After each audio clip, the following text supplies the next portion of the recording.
Bueno, ahora voy a comentar un trabajo que hice para la escuela de Parabachasca en su momento, ¿no? Y es de febrero del 2016, titulado así: Comentarios y conclusiones sobre la investigación realizada por lo decidido en la última reunión de escuela de Parabachasca en febrero del 2016. Tema: el tema era la escuela luego de la muerte de sus fundadores, fundamentalmente porque Silo había partido y estábamos indagando en cuál había sido históricamente, qué había pasado luego de la muerte de los fundadores y si en algunos casos habían seguido o no abiertas las escuelas y funcionando. Un tema que estaba en debate en ese momento. La escuela se abre, la escuela no se abre, acá termina. Bueno, en fin. En principio, lo estudiado abarca fundamentalmente a filósofos, pensadores, hijos de Dios, como sea que se los llame, surgidos en la primera era axial, puesto que en civilizaciones anteriores, al menos en los materiales al alcance nuestro, por vía de buscadores de Internet, no se pudo encontrar nada al respecto. Es como si hubiesen habido escuelas previas a la primera de la era axial, como si no hubiesen habido. En mi opinión, es muy probable que las hubiera, pero como la mirada de los historiadores adolece en general de una cierta cortedad de criterio y un fuerte eurocentrismo, pareciera que la historia de las civilizaciones y las civilizaciones mismas comenzaron a partir del surgimiento de Europa y por lo tanto de Occidente. Los materiales y escritos encontrados por, denme un segundo, los materiales y escritos encontrados por los antropólogos no muestran rastros de estas y no es posible aseverar ni que existieron ni tampoco que no lo hicieron. Hago entonces una breve síntesis descriptiva de las escuelas, en algunos casos con otros nombres, sobre las que obtuve información, aclarando que, en general, todos los escritos sobre estos temas hacen un enorme hincapié en los puntos de vista filosóficos y o religiosos, en suma, doctrinarios, y prácticamente nada en lo referente a lo procedimental, y mucho menos a lo organizativo en general. Por lo tanto, tampoco queda claro, en algunos casos, que la escuela fundada y organizada por el iniciador haya seguido como unidad monolítica y con un reemplazante de la figura central. Y tampoco queda claro que haya sido prevista la sucesión a la desaparición de su fundador.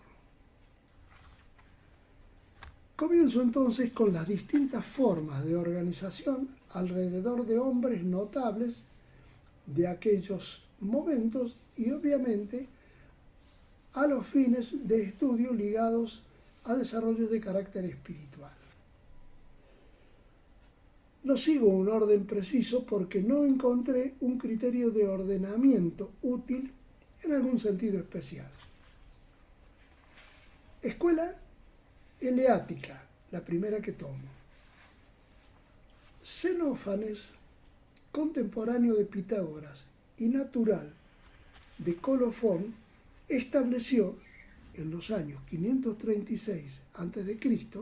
en Velia o Elea, ciudad de Italia, y fundó y desarrolló una escuela que es continuada y desarrollada por Parménides y Zenón de Elea y después por Mileso de Sasmos en el 445 a.C. Estos son los principales discípulos de Xenófanes y los más notables representantes de esta escuela. entre los cuales destaca sin lugar a dudas Parménides, el más genuino, el más lógico y más completo representante de la escuela eleática como escuela metafísica. Así, Genófantes fue el teólogo, Parménides el metafísico, Meliso el naturalista y Zenón el dialéctico, siendo ellos los más destacados representantes de esta escuela filosófica.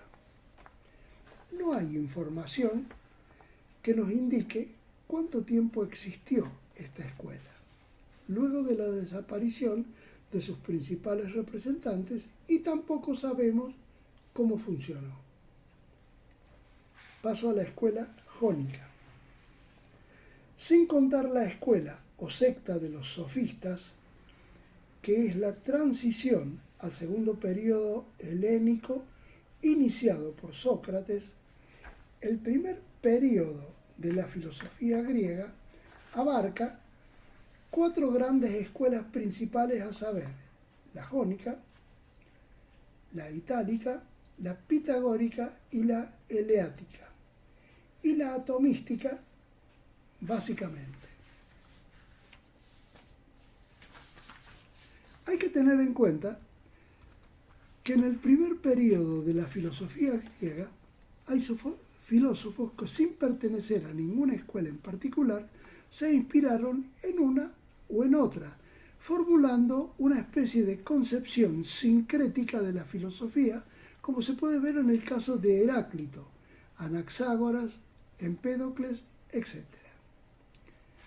El fundador de la escuela jónica, apellidado por Aristóteles Príncipe, fue Tales, nacido en los años 640 a.C., en Mileto, siendo este último, además de filósofo, un notable hombre político, aconsejando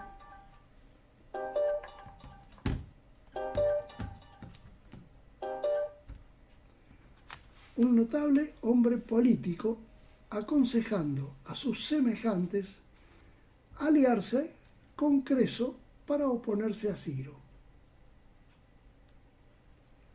Voy a bajar el teléfono para que no me moleste sonando cuando estoy en otro tema. Luego te llamo.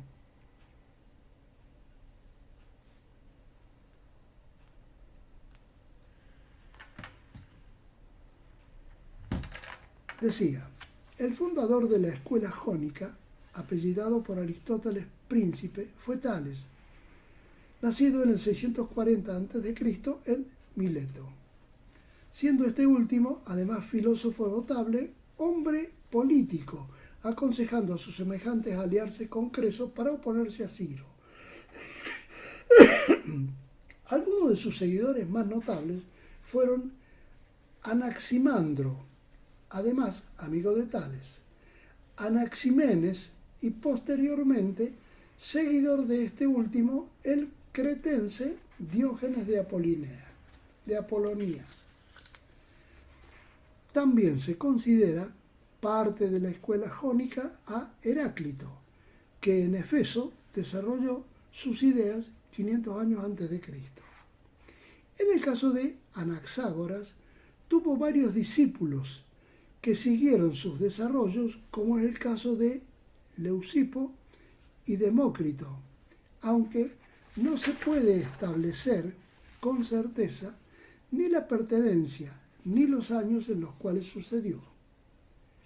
Tampoco, en este caso, se puede hacer un seguimiento y secuencia de quienes siguieron y hasta cuándo lo hicieron con los desarrollos filosóficos postulados por esta escuela, aunque de todos modos se puede encontrar similitudes y comprensiones filosóficas posteriores con filósofos y pensadores en los últimos 4 o 5 siglos e incluso con Hegel. Es decir, que su influencia llega hasta este momento histórico. Escuela itálica o pitagórica. La escuela tuvo su asentamiento en la península itálica, antiguamente llamada la Gran Grecia. Su fundador fue Pitágoras, respecto del cual no hay escritos ni pruebas de saludable autenticidad sobre hechos o dichos de él. Los escritos que se poseen son atribuidos a un filósofo surgido un siglo después de la muerte de Pitágoras. Filolao se llamaba ese filósofo. Y otros escritos que se atribuyen a Timeo de Locres, a Arquitas, a Ocelo de Lucania, pero que tampoco tienen la autenticidad necesaria para servir de guía segura en la materia. A Pitágoras se le atribuye el precepto que prohíbe comer carne de animales. Los siglos han rendido tributo brillante a su memoria, siendo homenajeado por Platón, Aristóteles, Porfirio y Jámbrico, siendo además sus enseñanzas en muchos campos adoptadas y propagadas por el cardenal Nicolás de Cusa en el siglo XV y Giordano Bruno, llegando su influencia incluso a Leibniz. Así y todo, la escuela pitagórica lleva en su seno oscuridad, dudas e incertidumbre en orden al sentido concreto de sus doctrinas y teorías. Pitágoras nació en Salmos en el 582 a.C., según datos aportados por Platón y Aristóteles, y fundó la escuela en Crotona, donde fundó en realidad una sociedad filosófica, política, religiosa, etc. Y donde además de su doctrina exotérica, fundó una escuela oculta, esotérica, con ritos de iniciación y con carácter secreto. Y, al parecer, con una disciplina muy precisa en algunas cosas, como no comer carne, vestir solo de lino, no participar ni propiciar sacrificios sangrientos, observancia de celibato e incluso comunidad de bienes, estando además sujetos a obediencia, etc. Algunos datos se logró juntar de esa época. Sus seguidores, los pitagóricos, se desarrollaron en Alejandría, Sotión, Eusebio de Heraclea, Apolonio de Tiana, Anaxilao de Larisa, etc. Según algunos historiadores, la francmasonería y en el siglo XVIII las sociedades de armonía señalaban la restauración del pitagorismo. Con esta escuela, como con todas, el tema central que tratan los historiadores es el develamiento de los puntos de vista y de las distintas doctrinas y teorías, dando escasa relevancia a otros aspectos, aunque probablemente tampoco haya fuentes de datos que se puedan escudriñar. En mis investigaciones no los encontré. Academia Platónica. Platón, en el 387 a.C., a la vuelta de un viaje a Sicilia, fundó en las afueras de Atenas su escuela, llamada Academia, por haber sido fundada junto al parque del santuario dedicado al héroe Academos. Por eso se llamaba Academia. La Academia, consagrada a las musas y a Apolo y dedicada al cultivo de las matemáticas y la dialéctica en oposición a la escuela retórica de Sócrates, fundada en el 391 a.C., fue el centro de las enseñanzas de Platón. Tuvo entre sus discípulos a Espeusipo, sobrino de Platón, 347-338.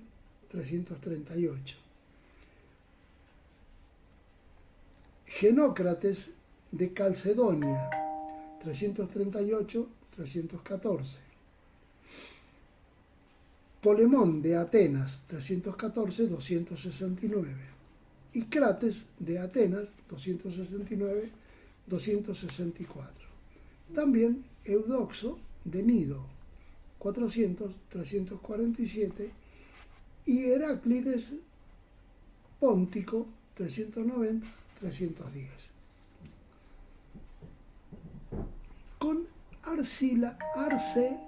Con Arcesilao de Pitanes, Academia Media, inicia el período escéptico.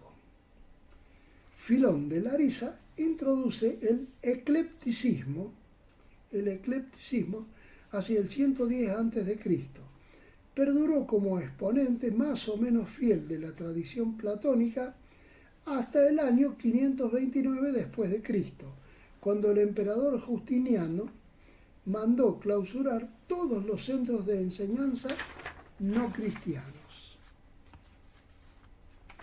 Hubo una academia media y luego una academia nueva, todo antes de Cristo. Luego siguieron otras, entre las que se encuentran la cuarta y la quinta academia, difundiendo y enseñando filosofía durante alrededor de 800 años, hasta el 529 después de Cristo. Escuelas socráticas. En el 399 a.C., a la muerte de Sócrates, sus discípulos se dispersaron y algunos de ellos fundaron escuelas filosóficas. Mencionamos algunas de ellas, aunque ninguna desarrolló el genuino pensamiento socrático. La Academia de Platón, ya hablamos de ella. La Escuela de Megara, Euclides de Megara. La Escuela Cínica, Antístenes. La Escuela Cirene, Aristipo de Cirene. Algunas de estas escuelas perduraron hasta el siglo II después de Cristo. Mahoma y el Islam.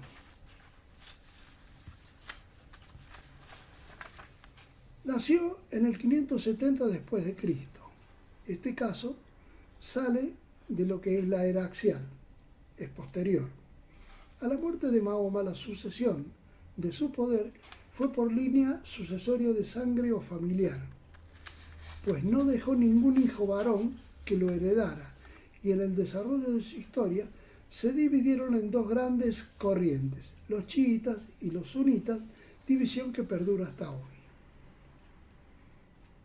Escuela filosófica fundada por Aristóteles a su vuelta a Atenas en el 335-334 a.C.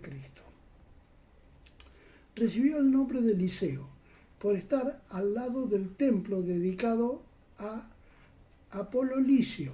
La escuela poseía un jardín en el que, según la tradición, el maestro paseaba con sus discípulos. En griego, peripatein significa pasear. Por eso, algunos de sus seguidores tomaron el nombre de peripatéticos y a la escuela peripatos.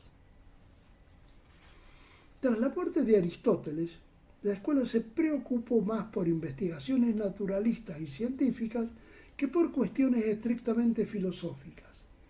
Los directores más importantes del liceo fueron Teofasto,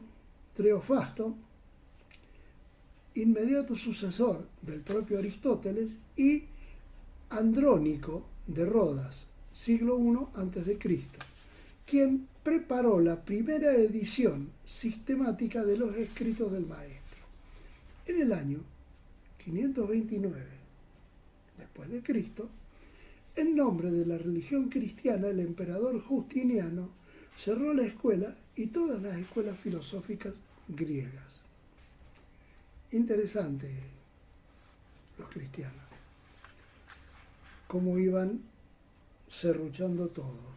Buda. Buda. Significa iluminado, sabio. No se sabe a ciencia cierta cuál es la fecha de su nacimiento. Se estima que fue entre el 563 al 483 a.C. Nació en un lugar de la India llamado Nepal, hijo de un caudillo noble que gobernaba la ciudad. Su apellido, Gautama, alude al carácter noble y guerrero de la familia.